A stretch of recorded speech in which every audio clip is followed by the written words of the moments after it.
Hello students, how are you today? So in this lecture we will discuss about the factor which affect the combustion. However, we have discussed some other factors earlier in the earlier class. Now we will discuss the factor which is very important to study about. The factor is the ignition timing. Ignition timing is very important for the combustion or the proper combustion or the normal combustion of the fuel inside the engine cylinder. So we must take care about the ignition lag while we are dealing with the combustion of the fuel inside the engine cylinder. So mainly we will discuss about some things that are ignition timing and ignition lag. Okay,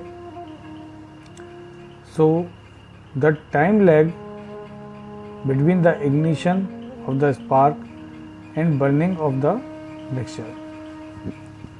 time lag क्या होता है? Spark के ignition से लेकर fuel के burning start होने तक का जो टाइम इंटरवल है उसको हम बोलते हैं इग्निशन लैग। मीन्स जब स्पार्क प्लग स्पार्क जनरेट करता है और स्पार्क जनरेट होने के बाद में जब फ्यूल का कंबशन स्टार्ट होता है तो इसके बीच में ये जो टाइम है, generation of the time between the generation of the spark and the combustion of the fuel is called as the ignition lag. Okay, so ignition timing depends on this.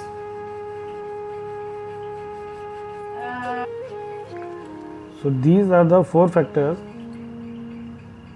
which we have to study which affect the ignition lag. The first one is engine speed. The second one is mixture strength, that is fuel air mixture. The third one is types of the fuel, and the fourth is part load condition. तो engine speed में क्या रहता है कि हमको पता है कि जब हमारा पिस्टन BDC से TDC पर पहुंचने वाला होता है तो क्रैंक एंगल के टर्म्स में अगर बोलें तो 20 डिग्री पहले ही स्पार्क जनरेट होता है और हमारा इग्निशन स्टार्ट होता है। ये वो कंडीशन होती है कि जिस जगह पर हमको, जिस एंगल पर हमको मैक्सिमम पावर प्रोड्यूस होती हुई मिलती है। ठीक है, मैक्सिमम पावर हमको यहाँ मिलती है जब हमारे 20 डिग्री पहले ही हमारा स्पार्क जनरेट हो जाता है। ठीक है, अब क्या होता है कि जब इंजन स्पीड बढ़ती है तो ये जो स्पार्क का जनरेशन होता है ये भी, या जो क्रैंक एंगल होता है ये क्रैंक एंगल भी इंक्रीज होता है with the increase of the engine speed. That's why it affects the ignition lag, the reason, main reason. Okay, second point हमारा आता है मिक्सचर स्ट्रेंथ। मिक्सचर स्ट्रेंथ का मतलब ये होता है कि हमारा जो फ्यूल है, एयर फ्यूल मिक्सचर है, इसके अंदर फ्यूल कम है या ज़्यादा है। अगर फ्यूल ज़्यादा होता है रेशो में तो इस मिक्सचर को हम बोलते हैं रिच मिक्सचर, और अगर फ्यूल कम होता है इन रेशो तो इस मिक्सचर को हम बोलते हैं लीन मिक्सचर। ठीक है, तो ये जो आपका रिच मिक्सचर होता है इसके लिए क्या होता है, ये प्रॉपर, ये अच्छी तरह से और जल्दी बर्न होता है। ठीक है, ज़्यादा पावर प्रोड्यूस करता है, तो इसकी वजह से क्या होता है कि हमारा जो क्रैंक एंगल होता है ये रिड्यूस हो जाता है।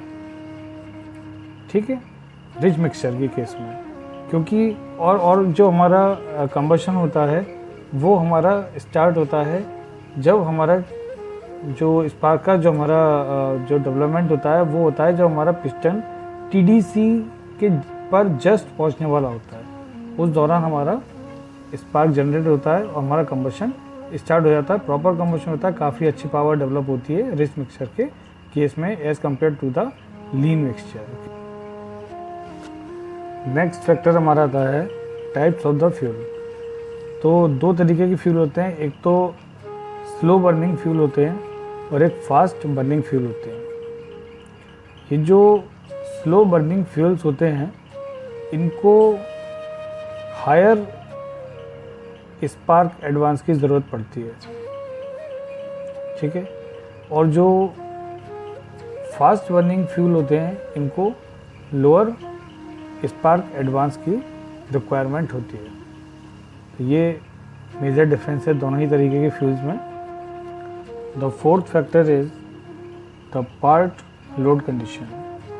Part load condition higher throttling की रिक्वायरमेंट रखता है। पार्ट लोड में होता क्या है कि जब थ्रॉटलिंग प्रोसेस हो रही होती है, एक्सपेंशन स्ट्रोक हो रहा होता है या पावर स्ट्रोक जिस समय एग्जीक्यूट हो रहा होता है, उस दौरान अगर किसी वजह से हमारे इंजन पर लोड आता है तो स्पीड को मेंटेन करने के लिए हमें हायर एयर फ्यूल रेशो की ज़रूरत पड़ती है, जिससे हमारी थ्रॉटलिंग प्रोसेस बढ़ सके और हमको ज़्यादा पावर मिल सके अपने इंजन की स्पीड को मेंटेन करने के लिए। तो पार्ट लोड कंडीशन में ये कंडीशन की रिक्वायरमेंट है, ठीक है।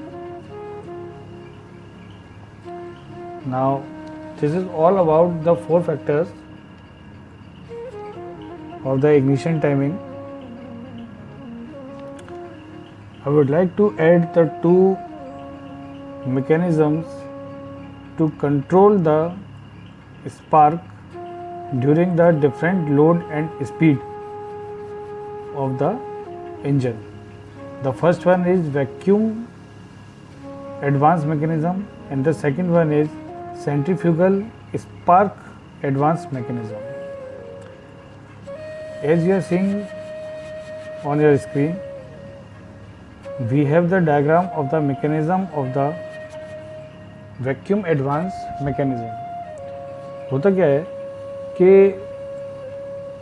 जब इंजन अपनी वर्किंग में होता है तो कई बार फ्यूल इनलेट मैनीफोल्ड में वैक्यूम क्रिएट होने की वजह से, पार्ट लोड कंडीशन के दौरान वैक्यूम क्रिएट होने की वजह से जो एयर फ्यूल रेशो होता है वो कम हो जाता है, जो कि इंजन सिलेंडर के अंदर एंटर कर रहा होता है वो कम होता है। इस वजह से क्या होता है कि जो कंप्रेशन होता है वो कम होता है फ्यूल का, तो जो पावर का जनरेशन होता है वो भी हमको कम मिलता है। तो ये जो आपका वैक्यूम एडवांस मैकेनिज्म है ये हेल्प क्या करता है कि जो इनलेट मैनीफोल्ड के अंदर वैक्यूम क्रिएट होता है वो उस वैक्यूम को मेंटेन करता है, कम करता है, ताकि प्रॉपर क्वांटिटी में हमारा air fuel mixture engine cylinder के अंदर पहुँचे और प्रॉपर कंबशन हो सके और साथ ही साथ हमको प्रॉपर पावर आउटपुट भी मिल सके। तो ये पार्ट लोड कंडीशन में पावर आउटपुट को कंट्रोल करने के लिए इस मैकेनिज्म को यूज़ किया जाता है, ठीक है। Let's come to the second mechanism, that is centrifugal spark advance mechanism. होता क्या है कि जैसे सेकेंड होता क्या है इसमें कि जब कभी इंजन की स्पीड अगर हमारी नॉर्मल रहती है तो जो फ्लेम का प्रोपोगेशन होता है वो भी नॉर्मल ही होता है, ठीक है। फ्लेम का जो प्रोपोगेशन होगा वो नॉर्मल ही होगा उसके अंदर, लेकिन जैसे ही इंजन की स्पीड बढ़ती है तो फ्लेम का जो प्रोपोगेशन है वो भी बढ़ जाता है। तो फ्लेम का प्रोपोगेशन अगर बढ़ेगा तो जो फ्यूल है वो भी हमारा जल्दी ही बर्न होगा, ठीक है ना। अब अगर फ्यूल हमारा जल्दी बर्न होगा तो कहीं ना कहीं हमको एक एडवांस स्पार्क की ज़रूरत पड़ेगी।